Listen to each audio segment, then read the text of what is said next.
Welcome. We're delighted to welcome Angela Duckworth to Stanford.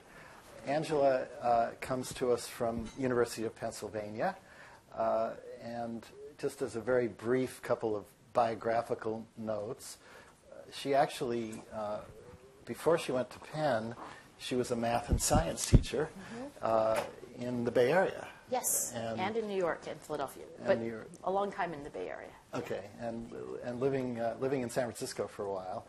And since she's been at Penn, and probably a lot of people know this, she's done amazingly interesting, creative, and highly visible work on grit, on self-control, on a range of populations, ranging from school-age children to West Point cadets, and with an eye to not only scientific outcomes, measurement issues and longitudinal data and so on, but also practical issues about how to learn and teach these qualities.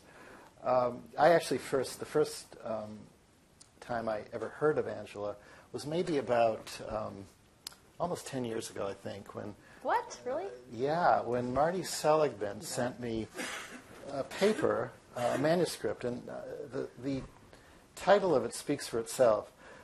I loved the title. Self-Discipline Outdoes IQ in Predicting Academic Performance of Adolescence. Yeah, that's Does that ring a bell? Yes, yes. Okay, and I had that feeling of finally, somebody is not just saying this, but actually has some data about this. And that kind of is a theme of a lot of the work that that Angela's done and that I've done, and us fellow travelers in what some people have called the non-cognitive skills. And I'll have a couple of words to say about that phrase in a minute. But actually, the first time I got to know Angela was when Mike McPherson at Spencer pulled together a small group of us, maybe 5 or 6 people, who were doing work on what he was calling non-cognitive skills. One of the other people was Jen Jennings, who I noticed just gave a talk out here a few days ago. And Mike himself is coming to give a talk in a couple of weeks, which I highly recommend, at the Humanities Center, interestingly. And now he's calling it character, which I consider a small victory for linguistic rationality. But when that little group traveled around, that was a few years ago, I think we considered ourselves a little bit maybe countercultural, or at least marginal. But all of that changed. I think largely the credit goes to Paul Tuff. I think that's right, yeah. Who first wrote a very widely read article in the New York Times Sunday magazine, and then turned that into a book in 2011 called How Children Succeed, which prominently featured Angela's work and which really got around and has kind of put the question of these non-cognitive skills front and center in education, which again I think is something of feels like a small victory of sorts. So let me take a few seconds to gripe about the phrase non-cognitive skills. Virtually no one who uses the phrase believes in it. I think it's fair to say, because anything that human beings do, especially having to do with presentations of self in the world, is going to involve thinking. So cognition is always there. So they're not really non-cognitive. There are a lot of other phrases that people have used. Students in my class know that I tend to use words like personality or character, depending on the theoretical framework that we're talking about. But other people, Roger Weisberg, of course, uses social-emotional learning. Philosophers tend to use the word virtues, but social scientists hate that word. Business people use the word soft skills a lot, and I won't comment about that phrase. But in any case, Angela and I happily have settled on the word character. either character strengths or character skills. We haven't quite settled that one yet, but I think we're talking about the realm of character. And this occasion is kind of launching a study that Angela and I are just about to do. It actually officially starts March 1st on 5 character strengths or character skills. No surprise, 3 of them are grit, self-control, and purpose. And the other 2 are gratitude and... Curiosity. Thank you. We're so wrestling with how to call the 5th one, but yeah. Curiosity I happen to like, so that's good. And we'll be working with 2 schools in the Bay Area, and I'd like to welcome and thank Rick Zappa as representing the KIPP school. I don't know if Diane Rosenberg is here yet, but Nueva School is the other school, but I think she's on her way, probably wrestling with the very cognitive skill of figuring out Stanford parking and so on.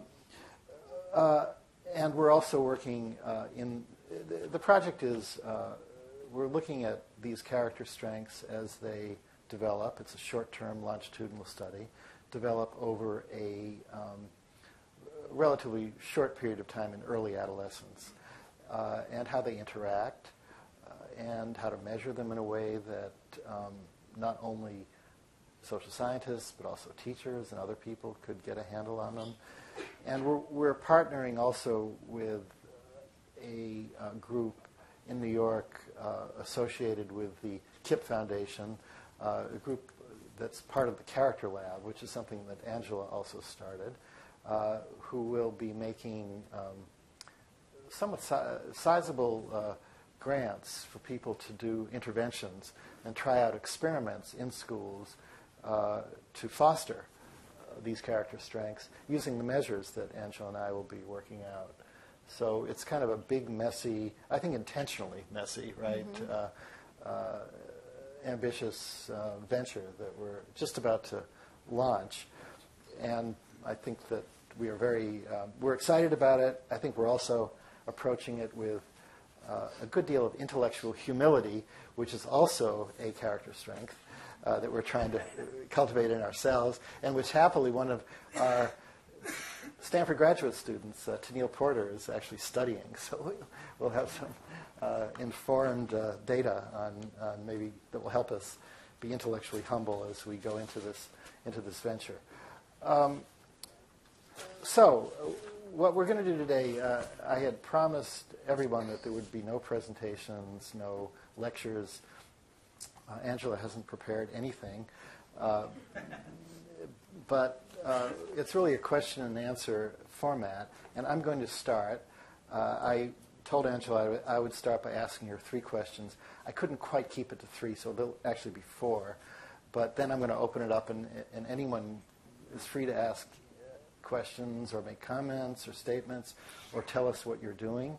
You can also ask me a question, but I think appropriately the focus will be mostly on Angela because I already get enough exposure. Some people would say maybe too much exposure around here already.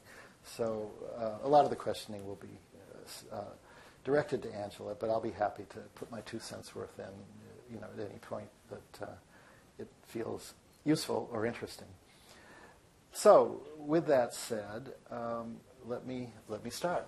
Sounds good. And I haven't told Angela any of these questions. She's not primed. So I am blind. Because we wanted to make it, first of all, I wanted to make it interesting for her, but also knowing her, I didn't want her to put any work into this. And I knew that she would be really, so I think. Thank you. But so expect a spontaneous, unprepared answer to this. Okay, so Angela. Yes. The first question is these qualities that you've been studying, which are notably grit, self-control, but will soon be others. Mm-hmm. These are desirable strengths, obviously. Mm-hmm. There's been a lot of people who have, critics who have written about There's a book called, for example, Fear Your Strengths. I don't know if you've heard about this. I haven't heard that one. Well, there's a theme in a lot of pop critiques of our kind of work, actually, called when virtues become vices, or be careful of not proselytizing too much for these strengths, because things that you think of as strengths, like self-confidence, can become arrogance if you push it too far, or prudence can become anxiety, or daring and boldness can become recklessness, or I'm always targeted with the idea that purposefulness can become obsessiveness, and so on, if you take these things too far. So question number one for you is, can people be too gritty or too self-controlled? Is there maybe a curvilinear relation rather than a linear function that defines optimal degree? Okay, so this is a great question, and just thank you for being here, and thank you, Kip, for letting us work with your kids next year. I think Aristotle wrestled with this and came down on the side of, yes, there can be too much of any virtue or character strength, and that there's this golden mean, and it's not being too reckless, but not being too cowardly, but just the sort of just the right, like the Goldilocks theory of morality, or something, just the right amount. I disagree respectfully with that view. I think that for most character strengths, like curiosity, self-control, grit, purpose, that for the vast majority of the population, there is sort of a more is better dynamic to it, with a couple of caveats, right? So one is that I think having a lot of grit and self-control in the absence of some other virtue, like, honesty, empathy, kindness, can be, of course, disastrously bad, right? And I don't want to drum up the old Hitler example, but I'll do it anyway. I mean, there are lots of despotic leaders who would seem to be extremely gritty and self-controlled, yet lacked in, pro-social purpose, lacked in kindness and altruism, lacked in honesty and integrity. So I worry a little less about having too much grit and self-control, and I worry more about not having, other complementary character skills that, are part of being a good person. So I think you can definitely have a deformation of character, sort of this like strange topography of character skills where you have a lot of one and nothing of the other. So I think that's one response. The second thing is just an empirical, data-driven response, which is that in about 2011, there was a longitudinal study that was reported. It was called the Dunedin Cohort study. And these were 1,000 kids born in Dunedin, New Zealand, who were all tracked over, from birth really until I think they're now entering sort of early middle age. And they had multiple measures of self-control at various time points throughout childhood, professional psychologists who would interview the children, parent ratings, teacher ratings, some behavioral tasks. They created this self-control composite score, and they asked us a very simple question, which is, does self-control, in fact, predict positive life outcomes, not being convicted of crimes, earning money, being employed, not parenting teenage children, earning more, et cetera, et cetera. And they were able, because they had 1,000 kids, to really look at a fairly representative sample of people, and they did not find a curvilinear relationship. What they found was a straight, really almost linear, but certainly monotonically, where more really was better for every single outcome they looked at. So, I guess in theory it's possible that you could find somebody who was, too much of one thing. I don't think it actually happens very much, and I think usually when you find those special cases, it's that they're lacking something else. Great. Okay, so thank you, and that actually brings us right into my second question. Actually, maybe this is just part of the first question, so we'll get back to my... It's like 1B, so you only have 3 questions. So that gets back to my promise that it would only be 3. This is great. Okay, so that makes a lot of sense. So being really strong in self-control is not a problem. Some people have done work on personality constructs, and I'm thinking of Mike Csikszentmihalyi especially. Think about it's kind of a contrasting approach to the Big Five and that kind of thing, where you look at whether the person has something or how much they have of it, but rather think about poles.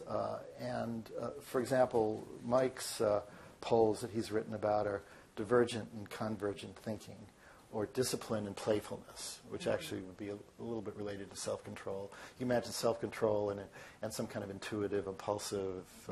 Where both poles are good, right?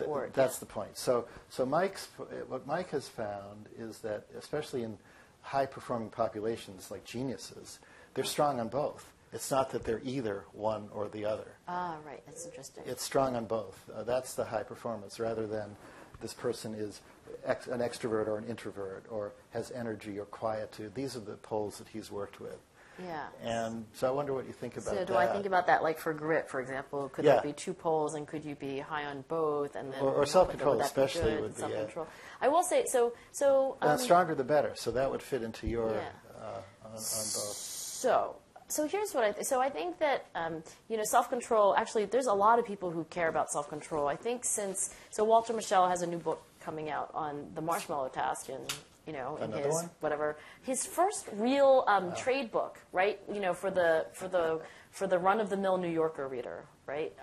So this is coming out, and I just read it. So in the preface, he claims, and I think this is right because I was looking at the data myself, that there's been a 5-fold increase in self-control publications in the scientific literature just in the last decade and a half. Wow. Right? So it's extremely interesting to scientists. It's extremely interesting to Barack Obama, who knows about the marshmallow task and talks about it. It's interesting to David Brooks. It's interesting to Sesame Street, which has taken self-control as its theme. So we actually know a lot more, I would say, about self-control, vastly more about self-control than we do about grit. So I'll just maybe speak to that. So I think, very crudely speaking, you can think about self-control as behavior, but it's behavior that is the consequence of two interacting systems. We do have these bottom-up impulses, and when we think about self-control, typically we think about impulses that are not great for us, right? The impulse to eat a chocolate frosted donut in the morning instead of having a bowl of oatmeal, the impulse to, check your Facebook feed again instead of, really revising the second paragraph of your method section, whatever these things are in your life. So you have these bottom-up impulses, and you have good impulses too, right? To say thank you to a friend, or to, not tell the other person what you think, whatever. So you have all these impulses, and they sometimes come into conflict. And the problem of self-control is that sometimes, not always, but sometimes they come into conflict, and the impulse which would be more immediately gratifying is the one which in the long run or in some abstract way is not desirable. Right? It is nice and lovely to eat a chocolate frosted donut, and it would make you feel really good, but in the long run, you would hope to sort of eat the bowl of oatmeal. That's a self-control conflict. So you have these bottom-up impulses, and they sometimes come into conflict. And I think, crudely speaking, there's a top-down kind of regulatory system. So there's this bottom-up impulses and top-down regulation. And the top-down job is to sort of like look down upon these impulses and say, no, we're going to do this one. This is the one that's going to lead to more satisfaction and less regret in the long run. Now, here's an answer to your question of sort of like, can you be both?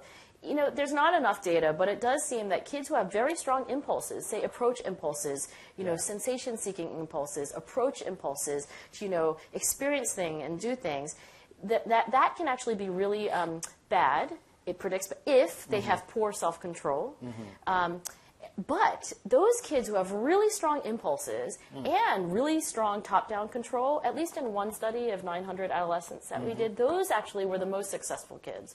So, and I really do. I mean, just think about really wonderful people that you would know who have done great things in whatever, in education or in other realms. I mean, often you can just feel like these people have very strong drives, huge appetites, right? But they are actually able to, regulate themselves and organize their lives and do things in an intentional way. And so my guess was maybe there's an analog there. Not much is known. Maybe that's one of the things we'll figure out in the next couple of years. Great. Terrific. Great. Now, the way I read, and I'm not sure I'm reading you right on this, but my inference from seeing some things is that in terms of cultivating these strengths, grit is harder to cultivate than self-control. Am I right about that? Yeah, I think of self-control as a capacity or a skill, right? So, Right. I feel like we could teach kids and train them and have them practice. Not just kind of like, well, just practice not eating the marshmallow and do it over and over again, but actually giving them tips and strategies, the way we would coach any kid in any sport, right? But, like, hey, it's way easier to stay on your diet if you, don't keep tasty, high-calorie food around. I mean, that's a strategy or a tip. They could be taught that. They could practice that. They could get coaching and feedback. So I really think of self-control as a skill or a capacity that you could get better at. Grit feels to me less like a skill and more of a kind of a drive, or sort of like a motivational kind of like, when you think about really gritty, you think about what they want, and people who really want and need certain things and organize their lives accordingly. There's clearly some overlap, because gritty people not only want things passionately, they actually get them done, right? So there's an element of skill or capacity, but I feel like, self-control is more about will, and you can teach kids ways in which to enact their wills, but grit is as much about want as it is about will, and I don't really know how to teach it per se, and it's less, so just it's less obvious from a kind of educator's perspective. But I will say this, people's wants and desires and needs and drives are also shaped by their teachers and their parents and their experiences and their failures and their successes. So I'm not saying you can't, but it's sort of, not as easy as like, oh, well, let's go teach them this. Right. And so in terms of schools, the first point of access would be the self-control. I think that developmentally, that it just sort of makes a lot of sense, because, when you're in second grade, you need self-control, and when you're in fifth grade, you need self-control. Whereas grit is, I think, developmentally, naturally something which would, become more relevant the older you are. I think they're both important, but if I had to privilege one before the other. So when I go to schools and I only have time to talk about one thing, I often only talk about self-control. Okay, great. Okay, so my fourth and final question is actually on a theme that you brought up a little bit before, which has to do with the moral dimensions of character strengths. And in the moral and character development community, or character education community, the comments of a lot of people about your work and the Paul Tuff cluster of issues is that these are performance or instrumental virtues. I'm sure you've heard that phrase. And they love the word virtue, so they're going to use that word. But these are as opposed to moral virtues. Right. I just wanted to get your thinking about that distinction, about whether, what I'm really interested in is whether that you believe that is a distinction that could reflect some developmental or psychological reality that we need to pay special attention to, or is it just that the stuff that Paul Tuff happened to be interested in, which every parent loves to hear, is how to get my kids successful, and if you want to sell books, you don't write so much about the moral stuff, so he just left that out. Yeah, so this distinction between, I guess it's performance character and moral character, or sometimes it's called like achievement character. Or and instrumental. Instrumental. So the first time I ever heard that distinction was actually reading Paul Tuff's article in the New York Times. So it was like, oh, that's an interesting way of slicing up the pie. And the way that I understand it is that performance character, or whatever you want to call it, is instrumental. So it's it could be for good ends or for bad ends, whereas moral character is by definition something which is...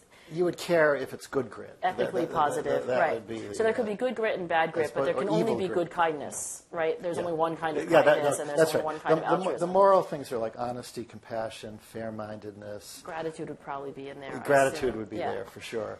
And so those would be the moral virtues. Grit would be amoral. It could be either good or evil. And so that's a performance virtue. Yeah. So I feel like this is now in the territory of philosophy, which is a territory I try not to walk around in much. Having taken just 1 year philosophy courses, I was like, oh yeah, I really don't want to spend my time wondering whether we exist or not. So I don't know. I mean, I don't feel like there are psychological processes that are of course, one is more about others, and the other one is more about, not necessarily about others. But then I'd just be making things up. But I don't actually also think that it's a distinction that is commonly made by psychologists, right? I think this is like these not are, coming these are, from these are people like, in character education. Usually, character education or philosophy or right. Yeah. Yeah. But I think it's actually it can, like so many things, it can be useful, and I really think so. I had I'll call it a debate or a discussion with Scott Gordon, who is the founder and CEO of the Mastery Charter Schools, so Turnaround Charter School Network, serving much the same population as KIPP schools. And he said to me, I don't care about, the be nice part. And I don't, he's like, not that I don't care, but I'm trying to save these kids' lives. So, I want to talk about self-control and grit and getting these kids to, have a job and, a roof over their head. And I think one of the things that is important, and I think he's actually come around on this, is that I really do think I happen to study grit and self-control because you can only do so many things with your life. But I really think that we will be missing a very important opportunity if we emphasize self-control and grit to the exclusion of the things that I want my own 10 and 12-year-old daughter to grow up to be, like nice and honest and caring and generous and so forth. So however you call it and whatever you want to say is important about, but they really are both important. I think that is why the KIPP motto is, work hard, be nice, not just work hard. Yeah, and from my perspective, I think you're right that it's a philosophical or sort of life decision as to which you privilege or paying attention to them. But from a developmental point of view and a psychological point of view, I don't see any different processes in developing. Yeah, I don't see there's this, these are cognitive and these are, whatever. Right. I don't either. So I'm done, and I would like to open this up to, and we have a mic, a traveling mic, or two traveling mics. So all anybody has to do is raise their hand, and you will have the floor. And I encourage folks to do that. Thank you so much. This has been really interesting. You spoke a lot about self-control in relation to behavior. And actually, as I was just walking over earlier, two students rode by on their bikes, and I heard one say, "The heart wants what the heart wants," and the other one said, "Yeah, you can't control how you feel." There's a challenge for you, Angela. Yeah, so what about self-control? Not over, what my hand does or, but my thoughts, right, my attention and my feelings. Well, I walked over too, but I was walking over from James Gross's lab where they study emotion regulation. So I will tell you that what James and I believe to be true is that self-control refers not only to the control over your hands and your elbows and your legs and your behavior, motor behavior, but also your attention, right?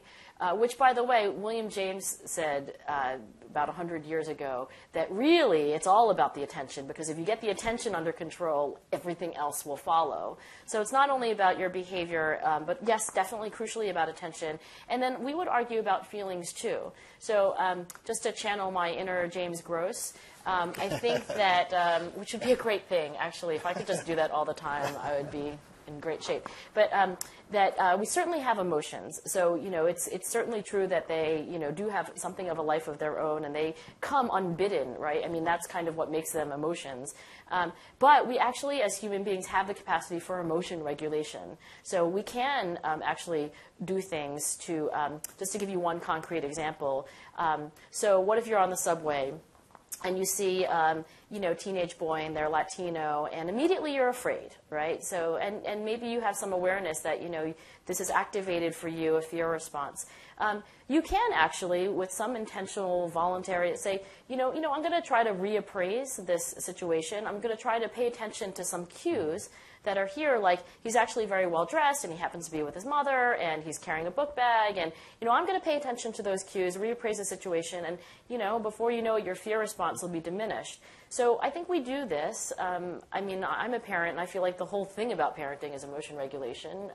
I don't always do it very well, but I'm doing some of it, and if I weren't trying to do it, or if I had the attitude that, I'm going to lose my temper when I lose my temper, and there's just nothing I can do about it, then I think things would be even worse than they are. If that's possible. If that's possible, yeah. My daughter says it's not. Thank you. Great. Yes, sir. So sort of on that note, it seems to me that the argument is you can actually train yourself to be, more self-controlling. You can train some capacity for grit within yourself. Does the reverse also apply? So is it the case that most of us are born with curiosity, with grit, with self-control, and we're educated out of it, and now we have to educate ourselves back into it, or is there something more going on there? See, that's a development. Can you start with that? Because you're really more the developmental part of the team here. Yeah, we're born with all kinds of predispositions, dispositions that help us become sociable and even self-regulation. There are infinite modes of self-regulation. So that is not far into our species. But experience can do a lot to either enhance or diminish or even warp these initial dispositions. And so you have to be an interactionist to understand what happens. And I don't think there's anything like a gene for any of these. Not a gene. I mean, there is a heritable. Yeah. So maybe, right. I mean, I can hear two questions in your question. You may have had neither of these, but one is sort of like the genetic versus the environmental piece. Right. And I think the studies have been done, enough of them have been done with enough twins and enough questionnaires and enough measures to pretty definitively say that everything that psychologists or even educators study is partly influenced by heredity, because twins do tend to sort of be more like each other than two random unrelated people and so forth. Right. So, but there's no single gene because it's very complicated and there's multiple genes that interact. So yeah, so things are all inherited and also all environmental. So that was one thing that I was hearing. The other thing maybe that I was projecting, if you weren't saying, is that often it feels like very young children are already like 10 out of 10 on curiosity. And if anything, we just have to not squander it or squish it versus cultivate it and develop it. And I do think that there is a certain element of certain character strength. And that's not true, by the way, for like self-control, where they just start off super self-controlled and they just have to protect it. But I think maybe for things like zest and curiosity, there's a sense in which they tend to sort of be expressed with relatively spontaneous, without learning how to be a zesty, curious but there are a lot of individual differences in even the things that you mentioned, and you, of course, would know about this because you worked with Jerry Kagan for a while. Yeah. You take a child that's highly inhibited. The child is less likely to really poke around in things, especially things related to people and so on. So some of that curiosity might not be activated. And of course, activity levels are also widely varied at birth. However, all of these things can be changed. And as Jerry has shown with his life, you can take a person that seems to be destined to be shy and they can become gregarious. So maybe that is the bottom line, which is that collectively, you could say from the evidence, things can be cultivated, whether you sort of start off with one disposition. That's right. Yeah. That's right. And they can be squandered, and they can be and squashed. For Yes, they can be and made eradicated with, and made into all kinds of dysfunctional things. I mean, empathy is an example. I mean, every infant that's not brain damaged is born with empathic tendencies. But as we know, people can end up being incredibly cruel later in life. And so this happens, and you have to ask what kinds of experiences make somebody like that. Yes, sir. Professor. Well, Bill and Angela, thank you very much. Bill, thank you for bringing Angela, and Angela, thanks for coming. It's really a privilege to hear you both. Angela, I want to ask you about the comment that you made that really surprised me. This is really more of a comment, and if you want to comment on it, that's great, but if not, it's just a comment. About, you really don't worry that much about the philosophical questions. You took a year of philosophy in college, and that's enough wondering about what the meaning of whatever, if we really exist. So I'm sure all of us can resonate to that. But it seems to me that you can't get away from it, right? I mean, at bottom, a lot, I won't assign a weighting or anything, a lot of what you're talking about here is deeply philosophical and not empirical. Right? I mean, I'm all for the empirical research, and I think it's great, the study that you all are launching on top of the other studies you've done over the past years. So don't get me wrong, I'm not an anti-empiricist. But you can't get away from some of the fundamental values. What kind of society do we want to live in? I mean, that informs our politics, that informs the logjam in used to be in Sacramento, now it's moved to Washington, been there for a while. Yeah. How can you really get away from the deep philosophical values questions that at bottom are, I think, motivating a lot of this work? Yeah, I mean, I do keep trying to get away, but you're right. I actually think I figured out in my fourth year of graduate school, maybe my third, that really at the bottom of anything, actually it starts to become philosophy, right? And that's even true for things like vision. I mean, when you actually get, which is why I think, by the way, that folks like Aristotle and, the sort of the bright line between being a scientist and being a philosopher was actually very blurred, if there at all, for most of human history. So we are obviously wrestling with questions that are philosophical and ethical and actually value-driven. It's not a coincidence that I study self-control and grit, and it's not a coincidence that we've chosen these 5. Like, we really do believe they are good, like good for children and then good for society, which is our, I think, shared definition of what a character skill or strength is, which is, a disposition to act, feel, and think in a way which is generally good for the self and good for others. So that's right. I guess I'm really not very good at philosophy. I sort of have a impatience for it, and I think how we're bringing them into the project that Bill briefly described is that we have an advisory group of including philosophers who actually don't feel the way that I do about these questions, and we're going to, I guess, ping them about every 6 months and have a couple of in-person meetings. And then have them maybe ground this. So I was being a little glib about that, but I do concede the point. I think that's a good one. Well, and let me say, too, that, first of all, I share Angela's insecurity about philosophy. I mean, this is an area that I get bewildered at myself. But anytime you deal with anything that's a developmental phenomenon, or if you take a developmental perspective, you're kind of sentenced to do philosophy in the sense that Claude meant, because the development is not just any kind of change. It's change that you assume is an advance. It's an improvement. It's progress. And as soon as you say something is an advance, you've got to make a statement that's a value statement about why it is a better way of functioning than that which it replaced. Yeah. So developmental psychologists are consigned to have to deal in this value. And I think there is one thing I would say, that having hung out with a few philosophers for a little bit off and on over the last few years, one thing they're really good at that I think actually empirical psychologists are less good at is really sharp definitions and clear logical thinking. And so, that would be good if a little bit of that rubbed off. So. Yeah.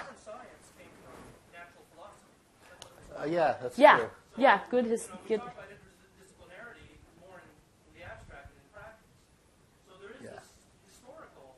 That's why we have doctors of philosophy, right? Our doctorates are in philosophy, all of us, right? Yeah. Yeah, that's actually a really good etymological point. I think, well said. Yeah. Yes, sir. Yeah. Thank you. I was wondering if you could talk a little bit more about some of the challenges for self-control for people who have a genetic disposition against it. For example, people with ADHD. Who struggle with impulse control. And I was wondering if you could talk about that from the perspective of perhaps the people who have it, also teachers who teach students like that, parents who have kids with ADHD, or anything else that presents them with a challenge for self-control. Yeah, so 2 comments. One is, I think that both my data and lots of other people's data would suggest that ADHD, and we think about ADHD as either you have it or you don't, but I think the data really support that it's a continuum, and it's just the left tail of this distribution, and those are the unfortunate kids who, and I think that actually most scientists would say, of course that's true, but if you ask any kid, the thinking is very black and white. You either are or you are not an ADHD kid. So it would be a wonderful thing if actually we somehow could figure out how to get people to understand that we're all a little ADHD, but some people, they're a little bit more than we are. Okay, so that's one thing I will say about ADHD. So I think all of the work that we do on self-control is entirely relevant to then the most impulsive group. Second thing is, so about last year, my husband, who's very high functioning, I assure you, told me that he had a diagnosis of ADHD when he was a kid, and he was on Ritalin for a time. And I could not believe it, right? He graduated summa cum laude from Princeton. I mean, nobody is a harder working, conscientious, he's doesn't even drink Diet Coke, for God's sake, right? Like, he's never been drunk. I mean, I couldn't imagine a paragon of self-control more than my husband. So how do we reconcile these things? I think there's some practical, there's a really important lesson in here. I think that self-control is not just the ability to activate the prefrontal cortex in the top-down regulation of bottom-up impulses. For sure, some of us have been blessed with the ability to do that better than others. I've got pretty good executive function. My husband actually didn't and doesn't. So when he did reveal to me this little childhood tidbit, it made total sense, because I was like, oh yeah, that's why when we are in any environment where there's a distractor, like a bar with a television, he's just unable to control. It's like what? What did you say? And sort of a little. So what has made my husband so successful, and what can teachers do with their kids who maybe weren't blessed with this, great prefrontal thing? Strategies, right? Metacognitive strategies. Maybe not great executive function, but, tips and techniques. So what did my husband do when he was at Princeton?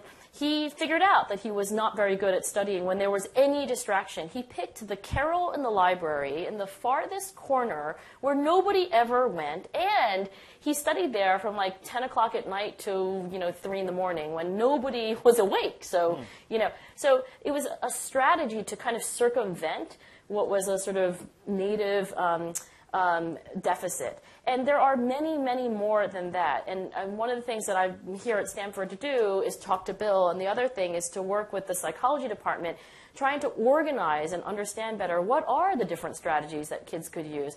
My husband used situation selection and situation modification, moving all the things that were distracting out of the way. But there are attentional strategies, some evident as early as infancy, like kids who will distract themselves with something when they're very distraught, and they'll just look at their lovey, and they'll, like that's an intentional strategy. There are other ones that grown-ups use. And then cognitive strategies, like thinking about things differently. So I think there is a whole arsenal, really, of strategies that even if you are somebody who's ADHD or someone who's like close to ADHD, you can learn, practice, and implement, and that for a lot of your life, you'll be fine. And when somebody drags you into a new situation where you haven't like figured out how to orient, maybe you'll do worse, but much of life is routine and predictable. And that's why I think my husband's been able to sort of, architect or engineer his life in ways that, kind of get around that. And actually, just to add one last nuance point, if you did that over and over again, I actually think you would be, in fact, in some way training the prefrontal functioning itself. Jim. Yes. So I want to try out. Either grab the phone, 'cause I want to be sure everybody hears you. Although he's very loud. You're It pretty might loud. not be that worth it. I want to try out a tactic, a proposed tactic for developing grit in kids. I'm with Positive Coaching Alliance, and what we're trying to do is get kids to become better athletes and better people. And Jim March once said there's two ways to get people to do what you want them to do. One is to use rewards and punishments. The better, more effective way is to get people to think about themselves differently. So basically change their sense of who they are. Yeah. So what do you think about a tactic? We have a tool we use for parents and coaches called You're the Kind of Person Who. So a kid strikes out, and you might say to them, I'm sure you're disappointed that you struck out and your team lost the game, but one of the things I like about you is you're the kind of person who doesn't give up easily. So what if you, as a tactic, you look for when kids make some small movement in the gritty direction, and then you say, wow, I really like that. One of the things I like about you is you're the kind of person who has some grit. Yeah, so I think you're using language that speaks to identity, right? So, and identity is one of these things that I know very little about. I'm just sort of trying to figure out. But I think when it's identity is like, I am, at KIP, I am a Kipster. At KIP we do this. Kipsters track, Kipsters slant, Kipsters say thank you when someone does something nice. Like, it's very kind of, obviously to me as a psychologist, like identity, that's what they're working at. And it is different from just rewards and punishments. And it's different even from like praising them for effort and so forth. Like, I'm the sort of person who. So I am really excited about that, in part because I actually hear gritty people. So everything that I filter in the world, like everything I watch on television or overhear or read is all filtered through the kind of like, oh, what's the psychology of achievement going on? So about 4 weeks ago, there was an article in the New York Times Magazine about Shaun White, who did not, do a medal in the Olympics, but, a pretty good athlete and very gritty. Yeah. So he comes off of one of his runs, right, and he does what most experts do, which is he immediately looks for feedback. So he's watching the videotape of what he's doing. And, he actually didn't do very well, and he had some new version of the sport. And the interviewer was interested in why he was pursuing this kind of variation of snowboarding that he wasn't actually as good at, and is this actually a good thing? And he said, I don't want to be the kind of person who quits what they begin. And I agree. I think there is something about identity which actually is really important to grit. More, I think, important to grit than self-control, but maybe in some general way to character. The other thing I love about things like, I'm the sort of person who, picks up trash when I see it. I'm the sort of person who, keeps my eyes on my exam even though I could look and get the right answer. What I love about it is it's not a zero-sum game. Like everybody can win. And, you don't have to be rich to do it, and you don't have to be smart to do it, and you can actually, it's an end in itself. Like, I think that the thing that attracts Bill and I to the word character is that that it does have some moral connotations, and it does have the connotation of being an end in itself, and not a means to an end. So, you should let me know about that. I don't quite know. The sorts of terrible studies that I do are like, you randomly assign kids, they sit in front of a computer for half an hour, they do a little activity, and then I measure something later. The kind of work I think that you're doing through coaching and sports and much longer, deeper, complicated relationships with a mentor, like that's actually the thing that would ever possibly work. And I'm not yet studying that, but you're resonating with every intuition I have. Yeah, and I think that you're getting at something that's actually kind of a profound but unknown question, which is whether some of these personality traits or character strengths, whatever you want to call them, are more central to the person and the identity, and others are more situational and variable. And I think grit and self-control is an example of candidates that would illustrate this distinction, that self-control, you can change the situation. If you learn how to change the situation, you can become more self-controlled. In other situations, maybe you wouldn't be as self-controlled. Grit would be a longer-term developmental achievement that somebody might work on over the course of years even. I want to become more courageous. I want to be more persistent. I mean, all those related things, which would be closer to the kind of person I am. And it could be that some of these things we're calling character strengths are really closer to this central part of identity of who you are that transcends situations and is less susceptible to distractions or temptations not to be like that. Yeah, but I have to think about it more. It's really good, though. Yeah. I mean, these are all questions. Yes, ma'am. Hi, I'm excited to be here. I work at Summer Search, and Oh, Angela, yeah, I know Summer you'll be Search. at Design Lab with some of my Yeah, colleagues Tuesday. next week. Summer Yeah. Search is an organization that works with low-income students to help build character traits. Nice. And I want to talk a little bit about scaling character, bringing character to scale, because at Summer Search, one of the things I grapple with is how can we maximize our impact on our students while scaling our reach to impact the maximum number of students. Right. And so what ideas do you both have for how to build character traits cost effectively for at-risk youth, either by leveraging technology or group mentoring practices or other things like that? Yeah, it's a great question. How do you scale character? I don't even know how to build character not at scale. Like, I don't even know how to build character in a very expensive way, right? So that's actually, if I could figure that out, maybe I'd have a chance. But I do think you're asking an important question because it's not, it's pretty obvious to us that there's just so many children, right, who, and I guess maybe the reason why you're working at Some Research, and maybe the reason why many of us in the room are particularly interested in the kids who are, from disadvantage, right, who don't have, warm, authoritative, capable parents who are organizing their lives in super wonderful ways.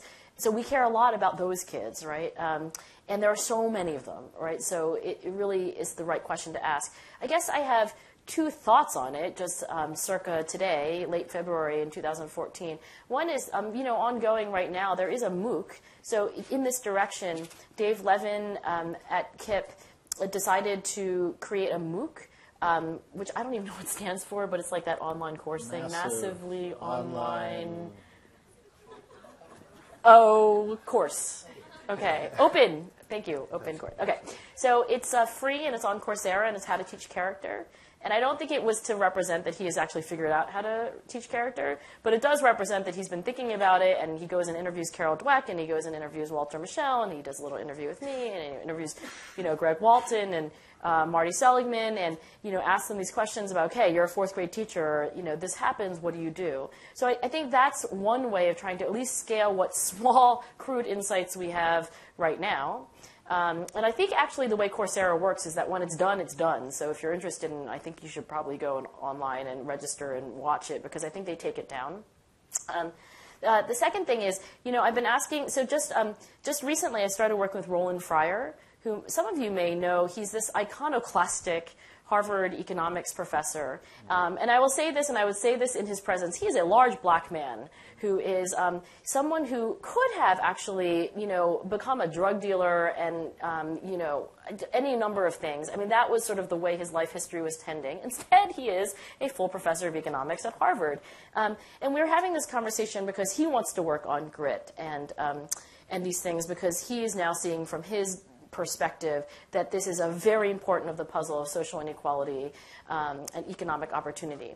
So we're having this conversation, and the way these conversations go, I say to him kind of the thing that you say, which is like, oh, God, this is so freaking hard, and, I don't know anything, and what do you, how is this ever going to translate into helping, truly millions of kids get better? And this is where we got to, and it originated for him. So if we could possibly begin to figure out the active ingredients of a terrific coaching relationship, what good parenting really is, when there are these amazing teachers who turn around kids' lives, what are they doing? If we could get a little bit of a better understanding of those active ingredients, maybe, depending on what those active ingredients are, we might be able to at least more efficiently, go out and tell everybody else, okay, this is the way you should organize homerooms, and this is the way that sports should be encouraged in elementary school, and, here's something that we could tell every new parent. And it's the thing that, it's a terrible answer, but it's enough to keep me going anyway, and at least it's the right question to be asking. Yeah, I would just add that from the character education literature, the only empirically solid set of results that show positive change in character type of qualities come out of the following kinds of interventions. Getting young people to volunteer or to perform some kind of service, combined with a period of self-reflection about why that's important for me to do and for the kind of person I want to be.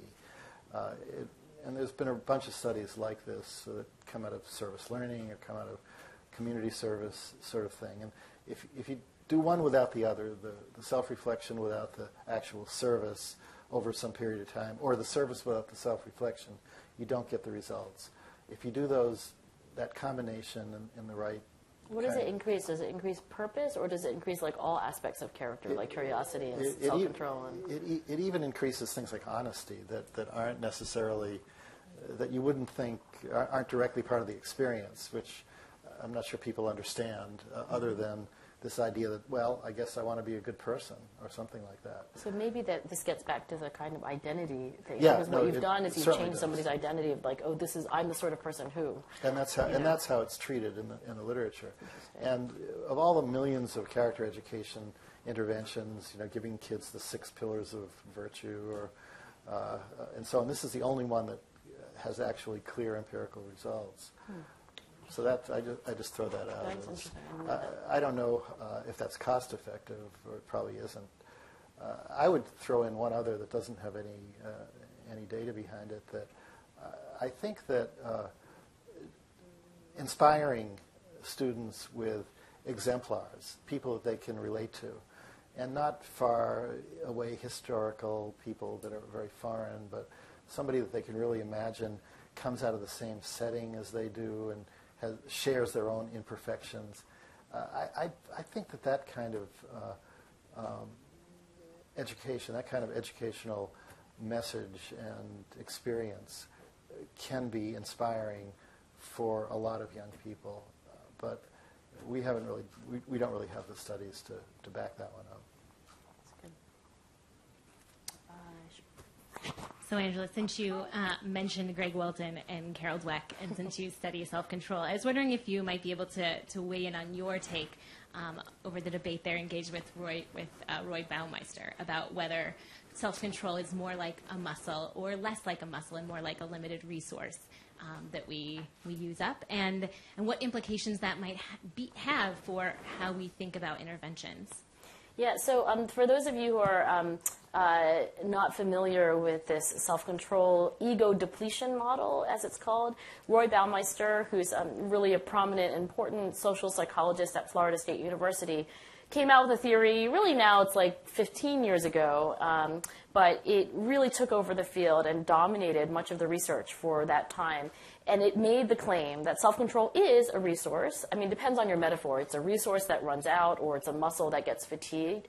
And the claim was made based on some lab studies that were done where if you actually get people to either do a hard thing or a comparable easy thing, then at time 2, when you give them something else to do that's hard, that if you had previously done a hard thing, you'll do worse on the second hard thing. And that sounds or feels or seems like something has run out or gotten depleted, because that's what he found. So I'll just give you one clear laboratory example and then tell you that I think that's completely wrong. Okay, so in one study, undergraduates come into the lab, and they're either, so they all come into the same kind of lab, and there are warm Toll House chocolate chip cookies that are baking, and they're on the plate, and then there's a bowl of radishes. And in the self-control condition, you're asked to eat as many radishes as possible, and please don't touch the chocolate chip cookies. Those are for another experiment. And if you are randomly assigned to the other condition, you would please eat as many chocolate chip cookies as you would like, and these are radishes for another study. And then you give them something like unsolvable anagrams at time 2, and what you find is that people who sat there for 5 minutes and tried to use as many radishes as possible and not eat cookies do fewer anagrams and persist not as long, etc. So then there's many studies like that. I think that what is going on in a study like that is that what's running out is really motivation to keep, trying, not any kind of physical resource. It's not like the sugar in your brain is getting diminished, or so I think it feels like you're depleted. I actually think the feeling of being the words that we use, like this is exhausting, like I can't do it anymore, or I'm run out of gas, or it certainly feels that way, but the feeling is an illusion. I think really what's happening is that there's not the motivation to do something which is it's self-control. It's not rewarding in the moment, almost by definition, right? So I disagree with him, and the reason why I think that it could be potentially, an important thing to kind of raise to the awareness of educators is that if you do think that kids should basically conserve their resources and give them the message that, well, you tried really hard in math, and so of course you lost your temper on the playground, then it's really like not the right message. I mean, we should say to kids that, yeah, it's totally hard to exercise self-control. I completely feel your pain, and it really feels exhausting, but it's not something that runs out, and that if you can keep up your motivation to do it, that you can be self-controlled at the end of the day as well as at the beginning of the day. So that's my opinion. It is a fierce controversy, so I won't say that everybody else believes what I believe, but that's where I stand. Yeah, I'm always suspicious with people that ever say kids have limited energy anyway. So Yeah, that's true. Not been my experience with kids. Yes. And then we'll come over here afterwards. I'm missing who's the next person. We'll go here, and then we'll... Oh, okay, well, whichever. Yeah. Whoever was first. Shall I go? Okay. Yeah, Thanks we'll again. start. This is so cool to be here. Okay. So my question may be a little out of left field, but I've been reading a lot of your work, Angela, and I'm always wondering as I read it, are there really like generational specific differences in grit? In particular, as a millennial, I wonder about my generation. Social media would lead us to think we're the worst at grit, like we are the historical bottom, right? And I'm wondering if that is like we're just younger and we don't have as much life experience, which some of your early work, like with Christopher Peterson, would indicate, or have you in the past 10 years had more insights that make us think like, no, baby boomers just, for some reason, have more grit than millennials? So I'll tell you this. The reason I don't know, and the reason I don't know is because, I've only been studying grit for 10 years. I don't have this historical perspective. I don't have grit data from the 1950s and the 1960s. I do have a data set where thousands of people have taken the grit scale and, among other things, tell me how old they are. And I find that in the data, in this kind of snapshot, the older the adult, the higher their grit score.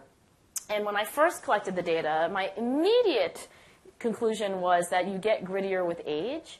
And this older, wiser, who knows, but certainly older professor looked over my shoulder one day and he said, oh, there's a cohort effect. In other words, if you grew up in the 1950s, it was, a culture that encouraged grit more than, the next decade and then all the way down the line until you get to millennials. So, you can't look at that data and decide, really, except for just guessing, whether it's a maturational effect or a kind of cultural effect. I guess I would say this. There have been other studies of things that have been studied for longer, like self-esteem.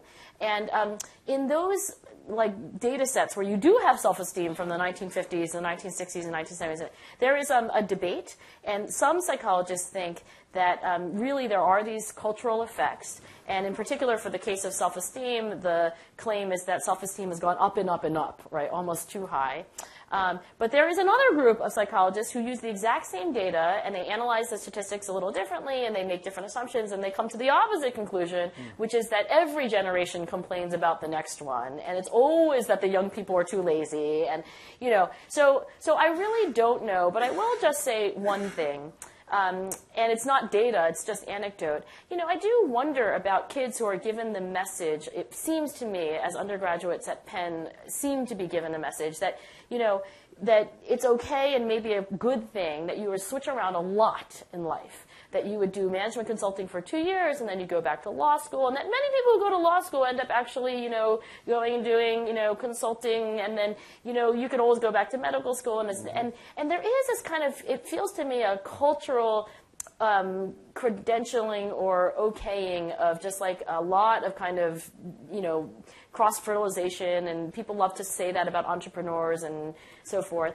And my dad, when he retired, literally retired with the gold watch from DuPont. I actually thought it was a joke or a metaphor, whatever. There was a watch, and it said DuPont on it, and it was made out of gold, and that's because he had spent, 4 decades of his life working for one company on one thing.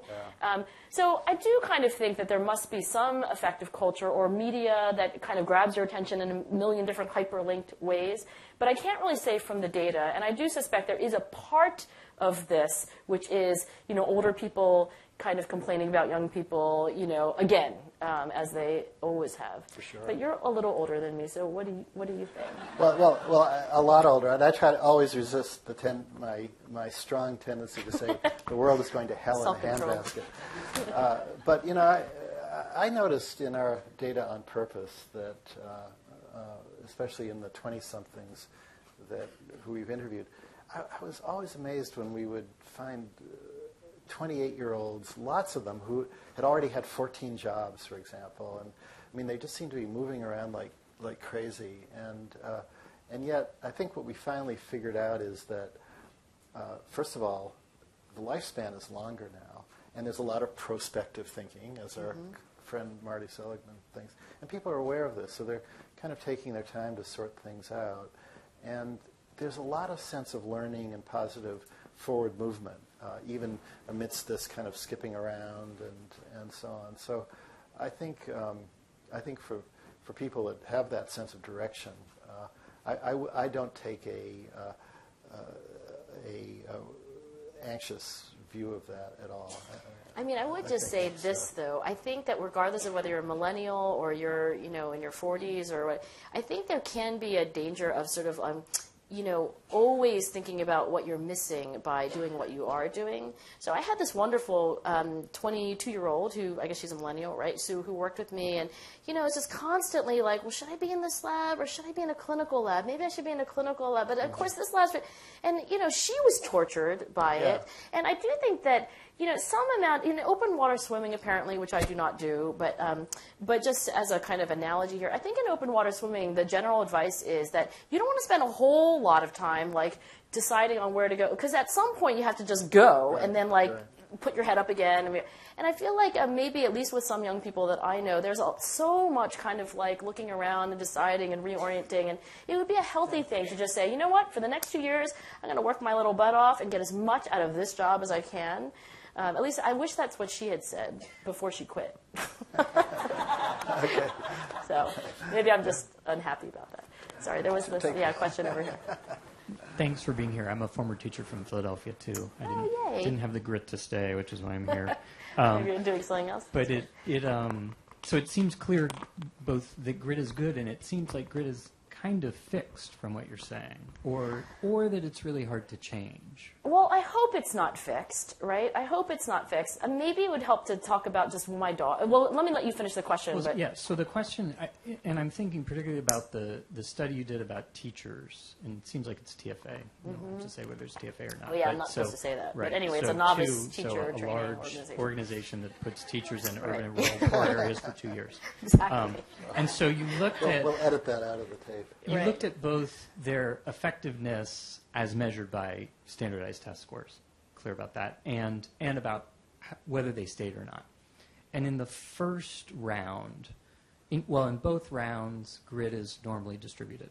Right. In the first round, grit is correlated both with effectiveness in terms of standardized test scores and whether they stay or not. The second round, it's not because there's not enough variance in whether they stayed or not. People stayed more. Right. If grit didn't change, something else changed that allowed them to stay more. So sort of the implications for whether grit explains why that first group stayed or not seem to be questioned. So I can't remember. So there's a study, and we had looked at grit from resumes, actually, right? So we coded people's grit from their history of their extracurricular involvements, and in doing so, we were just following what educational testing service that makes like the SAT and the GRE. In 1985, they created this rubric for coding kids' extracurricular activities for what they called follow-through, which is what I would call grit. And we more or less adapted that. So we said, we're going to give people grit points for doing things for multiple years, and then we're going to give them even more grit points if they have objective evidence of advancement or progression, going from JV to varsity, getting promoted at Domino's or what have you. So we assessed grit that way. And then we looked at teaching effectiveness and then teaching retention, right?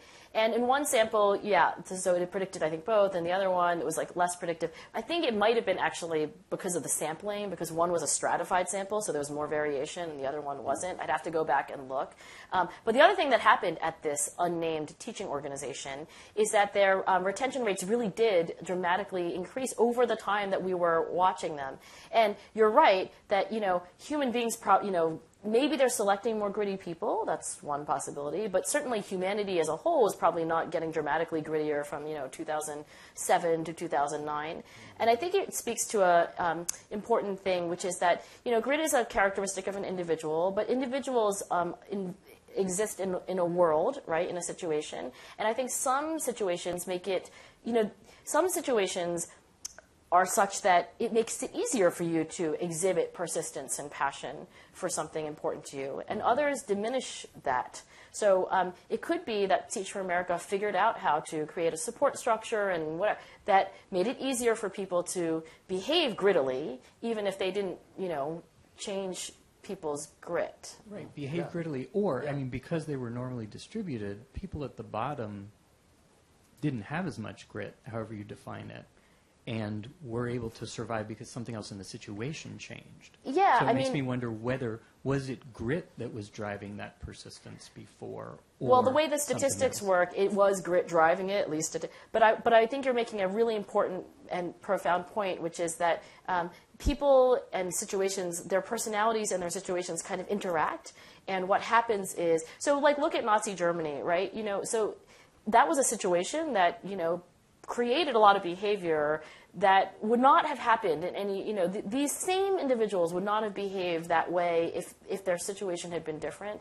And in a way, I think this is sort of what schools are trying to do, is just create situations that bring out the best in kids, and that also, over the long term, do subtly sort of shape their traits too. So it's complicated, but I would say that it's not, if you try to predict who's going to win a Nobel Prize, it's not just about the person. It's about, their mentor and whether they got an NSF graduate scholarship and what happened to their first two public, lots of situational things that, interact with the traits to create things. I guess what it goes back to is Claude's question at the beginning is sort of the philosophical implications for this, because so there's two ways to go, right? So we want to attract teachers with grit, or we want to make the job such that you don't need that much grit. How about both, right? So I think we should try to be as supportive as possible, but we should also, try to attract teachers with grit.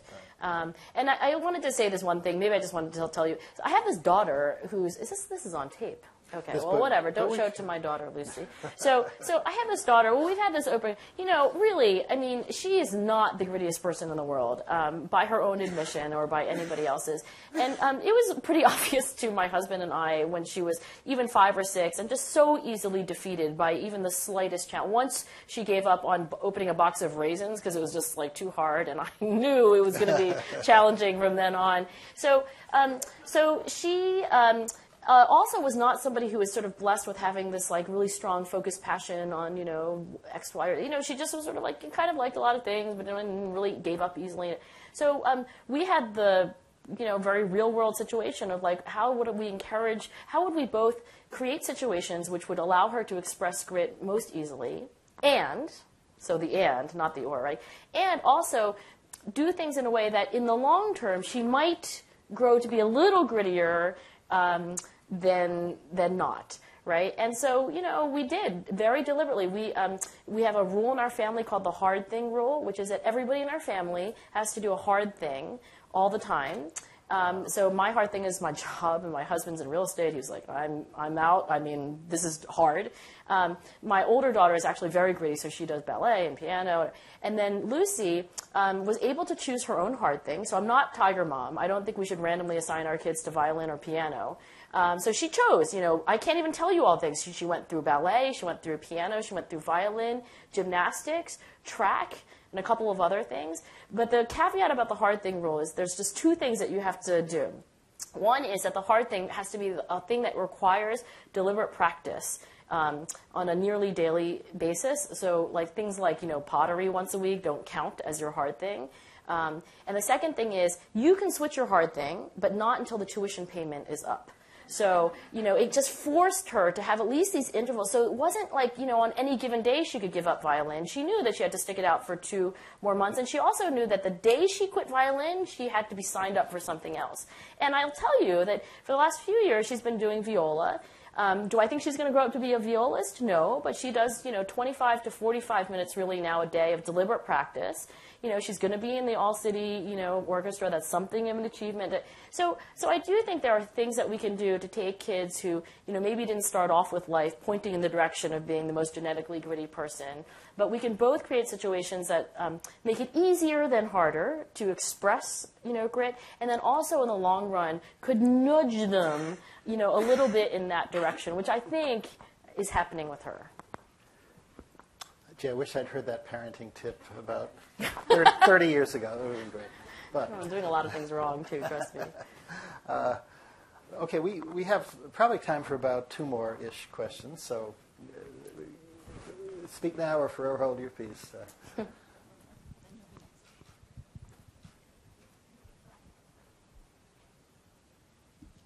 I was wondering if you could talk a little bit more about how you go about measuring this. You say that there are surveys that you can take, scales you can check off, you ask teachers, you ask parents, but then you're talking about behavioral tests. Could you elaborate on that a little bit? So on self-control and grit? Yeah, so there are questionnaires for self-control and for grit, and nobody knows, I think, the awful pitfalls and limitations of questionnaire measures better than people who use questionnaires. So they're fakeable, there's social desirability bias, acquiescence bias, reference bias, literacy problems, misinterpretation. So there are every kind of problem with questionnaires. But, by the way, anything else that you could come up with, like, oh, we should have a behavioral task, like the marshmallow task, or, we should have observer ratings, like somebody should sit in the back of the classroom who's objective and can tell you whether the kid is self-controlled. They all have their problems. So it's not that, questionnaires have problems and other tasks or other measures don't. It's just that they have different problems, right? I think this is actually why a large part of our project over the next 3 years is to create next-generation questionnaires, so better than the questionnaires that we have now.